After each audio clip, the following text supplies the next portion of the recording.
Good afternoon. Please excuse me, I'm in touch with laryngitis here. I'm Bob Bartley with a company called Park Mobile, and basically we provide mobile parking.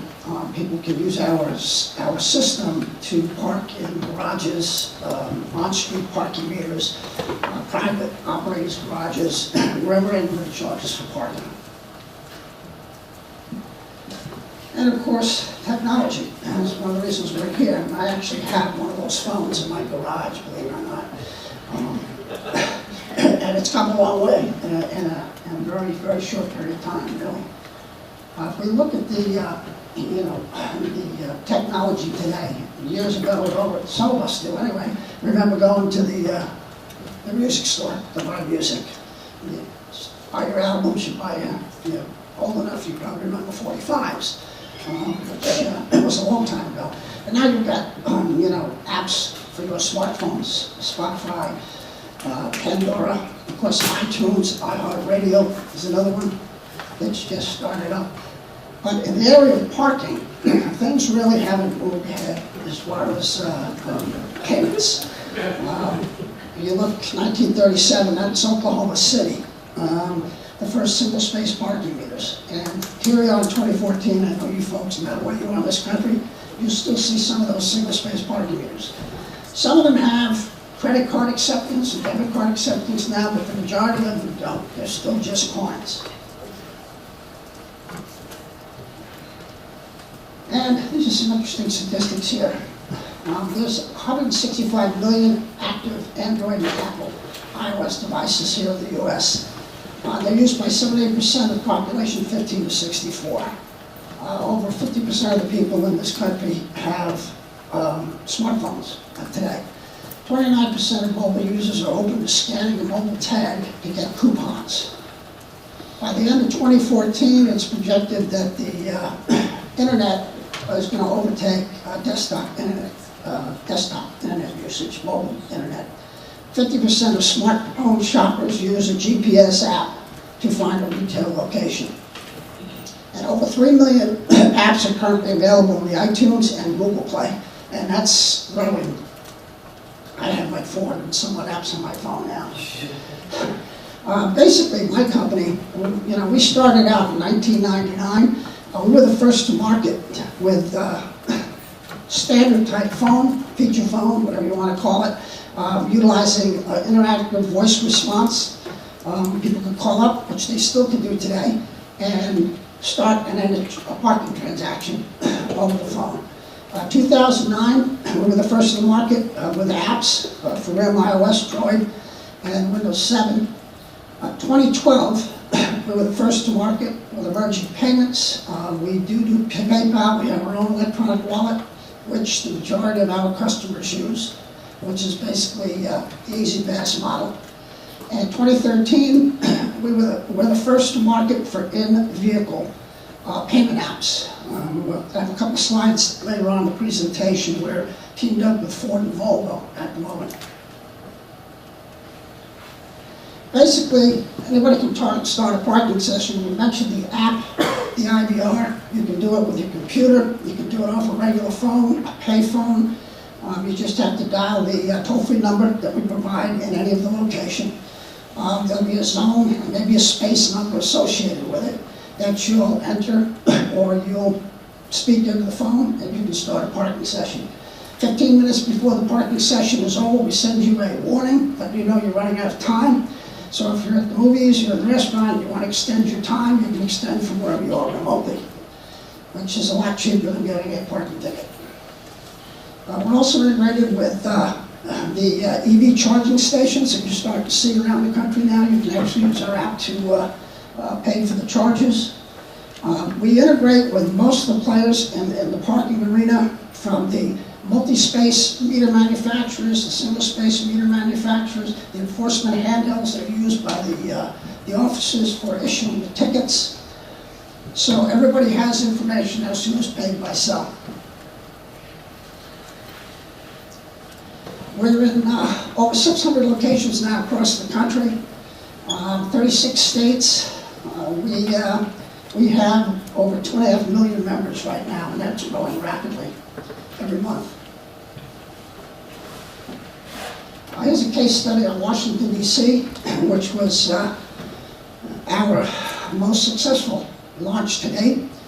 And basically, there's 17,000 spaces. We started in 2011. Currently, 54% of all the parking payments are done on Park Mobile. So people are using, 54% of people are using our app over coin, credit card, or debit card, and a piece of equipment. It was deployed at no cost to the DOT. We normally provide all the signage, all the instructional training, so it really doesn't cost anything to the municipality. It has increased their revenues without a rate increase, which is something that's very attractive to municipalities today, because nobody wants to see the parking rates go up, but they are in a lot of places.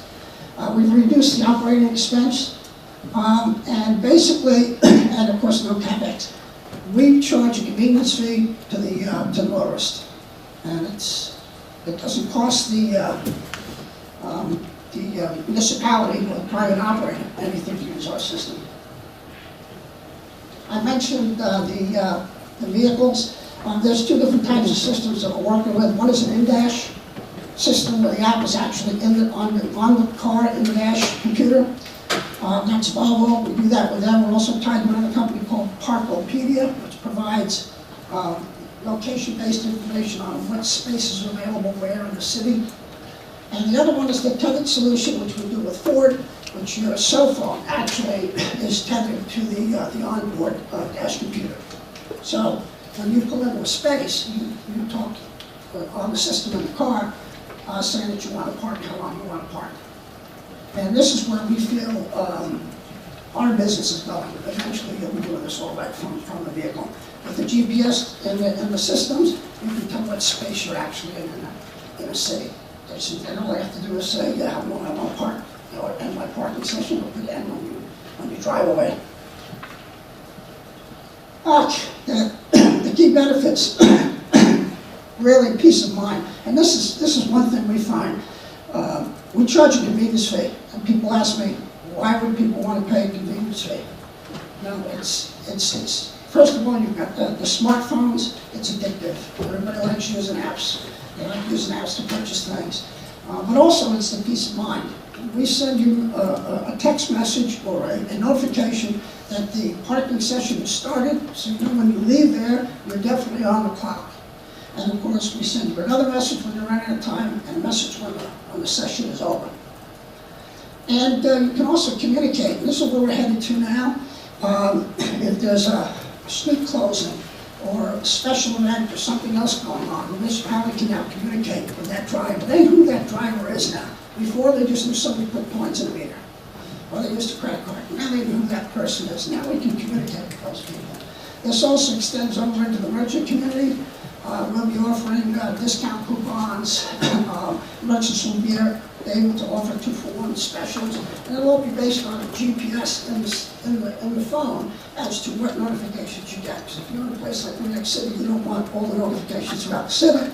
You'll just get the ones on, say, Main Street, 21st and 2nd Avenue. And of course, this one here is really hard to see. That's probably because she's probably got it. Oops. This is the big picture here. I mentioned the connected vehicles, of course, mobile transactions, but also the location-based couponing, the eyeballs. We've got 2.5 million plus members that are constantly looking and social media has been enormous for us, expanding our program here in the U.S. But also, the municipality has now inventory of spaces and availability of spaces throughout the city. And of course, the data that comes out of this is enormous to the municipalities and operators, because now they have real-time data of what's actually going on out there in the field. And that's it. Anybody have any questions? For Sean, you said that parking revenue has increased on the city's municipality. How does that compare with tickets issued? Is that factored in? Actually, tickets, revenue goes down because of compliance. People here in a place like New York City, they're lucky if they catch 20 to 30% of the people that are violating the parking. They haven't paid. Even with the hundreds of people you see running around there giving out tickets. So what ends up happening is enforcement goes down, but compliance brings the revenue up. In some cities, it's less than the revenue increase on the meter side, but here again, it's good for the city because people aren't getting tickets. And also that hidden cost of what it costs to process a ticket. Somebody comes down and challenges the court, and the rules and it costs them. So it's and most of the time it kind of evens out.